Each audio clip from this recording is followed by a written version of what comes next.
Hello everyone, welcome to dreamy journey. তো আমার বর ওটস খেতে একদমই পছন্দ করে না। তো যতবারই ওটসের কিছু বানিয়ে দিই ওকে, ততবারই বলে যে এইসব এত হেলদি আমাকে করে দিও না, তুমি হেলদি খাচ্ছ খাও, কিন্তু আমাকে এত হেলদি করে দিও না। তো ভাবলাম আজকে তো ওকে ওটস খাইয়েই ছাড়বো। তো আমারও খুব একটা যে পছন্দের সেটা কিন্তু নয়, কিন্তু ওটসের চিলাটা আমার বেশ ভালোই লাগে। আচ্ছা, সবার জন্য কি আলাদা আলাদা টিফিন বানানো সম্ভব বলুন তো?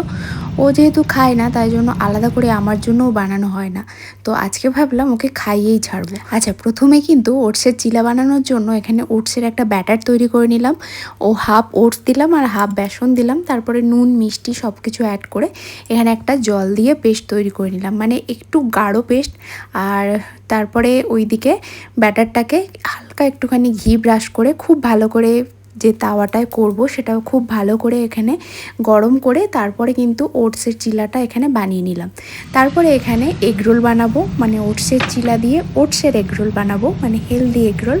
তো তার জন্য এখানে একটা ডিম দিয়ে দুটো এগরোল বানিয়েছি। ওটসের যে চিলাটা ছিল সেটা কিন্তু একটু মোটা করেই বানিয়েছি, যাতে পেটটা অনেকক্ষণ ভরা থাকে। আচ্ছা, যেহেতু আমরা এগরোল বানাচ্ছি তার জন্য মাঝখানে কিন্তু শসা, পেঁয়াজ, নুন দিয়ে মাখানো, একটু লেবুর রস সমস্ত কিছু দিয়ে, একটু গোলমরিচ সব কিছু দিয়ে, আর কাঁচা লঙ্কা একটুখানি দিয়েছি। কাঁচা লঙ্কা প্রচণ্ড ঝাল, তার জন্য অল্প করেই কাঁচা লঙ্কা এখানে অ্যাড করেছি।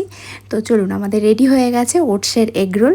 এরপর দেখা যাক যে আমার বরকে খাওয়াতে পারি কি না ওটসের এগরোল।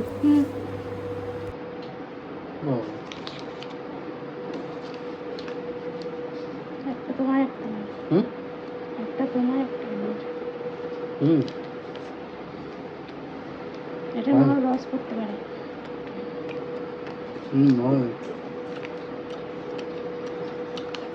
কি তাহলে খাওয়াতে পারলাম তো? হেলদি জিনিস সমস্ত কিছু ভালো না হলেও সেটাকে যদি ভালো করে টেস্টি করে বানানো যায় তাহলে কিন্তু সেটা আর খুব একটা খেতে অসুবিধা হয় না, তাই না?